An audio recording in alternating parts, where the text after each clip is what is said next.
اور آسمان کی طرف چہرہ کر کے کہتی ہے میرے مالک تو سب جانتا ہے، میں نے اپنا معاملہ تیرے حوالے کر دیا اور تیرا فرمان ہے جو تجھ پر بھروسہ کرے تو اس کے لیے کافی ہے۔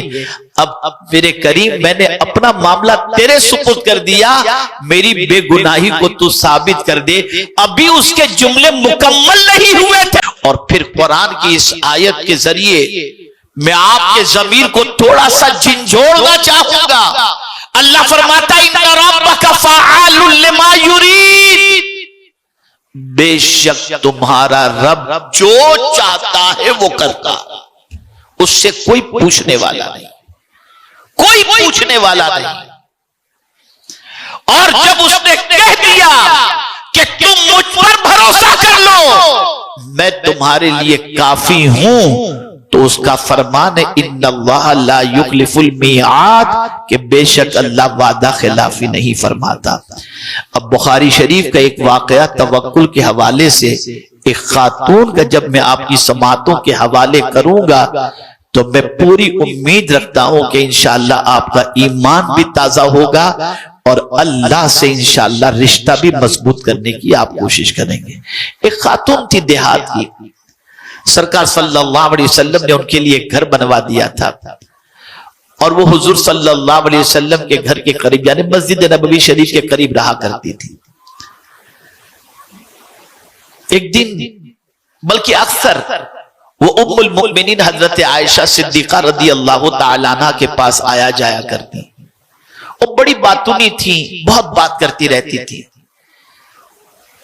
اور جب بھی آتی تو ایک جملہ ضرور کہتی، وہ ہار والا معاملہ بھی کتنا عجیب تھا نا، وہ ہار والا معاملہ بھی کتنا عجیب تھا نا، بار بار جب بھی آتی تو یہ جملہ کہا کرتی۔ تو ایک دن حضرت ام المؤمنین عائشہ صدیقہ رضی اللہ تعالیٰ عنہ نے فرمایا کہ یہ ہار والا معاملہ کیا ہے؟ تو جب بھی آتی ہے تو کہتی ہے وہ ہار والا معاملہ بھی بڑا عجیب تھا، کہ میں کیا بتاؤں، امی جان کیا بتاؤں آپ کو۔ پھر وہ کہنے لگی میں کنیز تھی اور ہوا یہ کہ جن کے یہاں میں کنیز کی حیثیت سے تھی ان کی بچی کو صاحب خانہ نے، گھر والوں نے ایک ایسا ہار عطا کیا تھا جو زر و جواہرات سے بھرا پڑا تھا۔ اچھا اس زمانے میں یعنی 18 کیرٹ گولڈ کے اندر ہیرے لگا دیے جاتے ہیں جیسے آج 22 کیرٹ کے اندر، 14 کیرٹ کے اندر، اس زمانے میں اس طریقے سے ہیرے نہیں لگاتے تھے بلکہ چمڑے ہوتے تھے، چمڑے کے اندر ہیرے لگائے جاتے تھے اور اس کا ہار بنا کر کے پہنا جاتا تھا۔ تو ایک سرخ چمڑا تھا، اس سرخ چمڑے کے اندر ہیرے جڑے ہوئے تھے اور وہ گھر والوں نے اپنی بچی کو یہ ہار پہنا رکھا تھا۔ اتفاق سے وہ ہار گرا بچی کے پاس سے یا بچی رکھ دی، اتنے میں ایک چیل آئی اور آ کر کے وہ ہار اٹھا کے لے گئی۔ تھوڑی دیر کے بعد گھر والوں نے بچی سے کہا ہار کہاں ہے؟ تو بچی نے کہا مجھے نہیں معلوم۔ تو آپ جانتے ہیں کہ جب کبھی گھر میں ملازم ہو اور کوئی چیز غائب ہو جائے تو سارا غصہ اور سارا گمان جو ہے وہ اسی کی طرف ہوتا ہے۔ تو ایسے ہی ہوا، گھر والوں نے اس خاتون سے کہا کہ بتا ہار کہاں ہے؟ کہا میرے سامنے چیل لے کر کے اڑی، چیل لے کر چلی گئی۔ کہا تو جھوٹ بولتی۔ اتنا مارا کہ حدیث شریف کے اندر ہے کہ اس کی شرمگاہ تک کی تلاش بھی لی گئی کہ کہیں ہار تو وہاں نہیں چھپا کے رکھی۔ وہ اپنی بے گناہی پیش کرتی رہی کہ میں نے ہار نہیں لیا، چیل لے گئی، میں نے ہار نہیں لیا، چیل لے گئی، لیکن کوئی اس کی بات ماننے کو تیار نہیں۔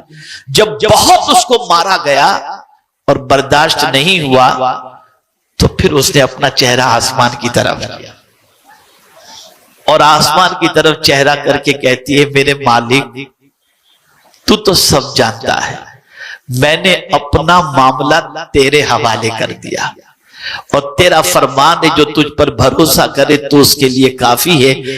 اب میرے کریم میں نے اپنا معاملہ تیرے سپرد کر دیا، میری بے گناہی کو تو ثابت کر دے۔ ابھی اس کے جملے مکمل نہیں ہوئے تھے کہ چیل وہ ہار لے کر اسی محفل میں آ کر کے پھینک کر کے چلی جاتی. آپ ذرا سوچو، زندگی میں اللہ عز و جل پر کامل بھروسہ کر کے دیکھو، وہ کبھی اس پر بھروسہ کرنے والے کے بھروسے کو ٹھیس نہیں پہنچاتا.